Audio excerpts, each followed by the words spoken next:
Learning to place the front wheel can be massively handy in lots of trail situations.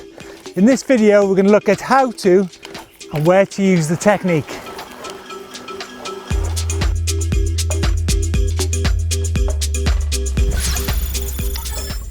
So first up, what's the technique involved when it comes to front wheel control and placement? Well, there's two different approaches to it.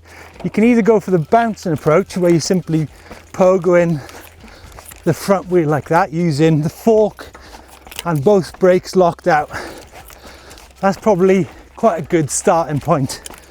Now, the second approach is a far more considered and accurate technique when it comes to front wheel control, but it requires you mastering the track stand before you begin. So the technique involves using your hips, your brakes and the fork to move direction. Now, for example, if I want to move left from this situation, I'm bouncing the fork, using the back brake and shifting my body to the left, and it means you can get far more leverage and distance on the front wheel.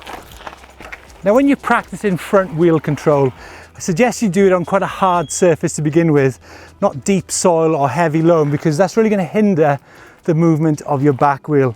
So when you do it, you should get to a point where you get to enough confidence where you could do like 360 degrees in 4, 5 or 6 movements. Now, if you've not quite mastered the front wheel movement technique on your driveway, then a fire road is a great place to learn it. And that's because you can use the slopes on the side of the trail. And when your bike is on an angle, it's far easier to move that wheel off the bank than it is if you're on the flat.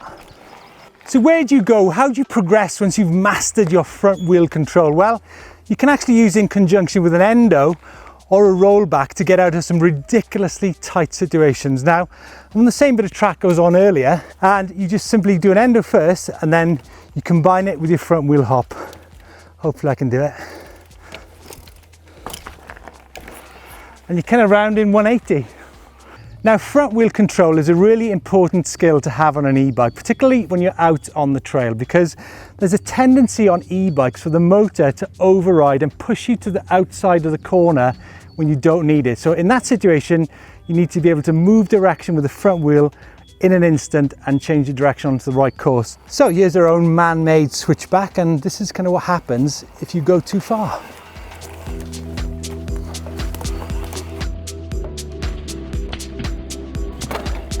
In front of me is a very simple situation where you use front wheel control to change direction in quite a closed environment. And I'm using the brakes, forks and hip movement to move my body and the bike in the direction of where I want to travel. Now, sudden changes in gradient are a great place to use front wheel placement to square a corner off so you've got the best approach to the steepest part of the bank. So you need to kind of read the terrain as you get into it, stand there, have a look around, scope the terrain and then go. Now here in this example, we've got a bit of a steep rock step mid climb. However, on the inside, there's a smoother line. So you can come in, bounce the front wheel around and get up the smoother gradient. So there you have it, front wheel control. It's a great technique to have on any part of the trail.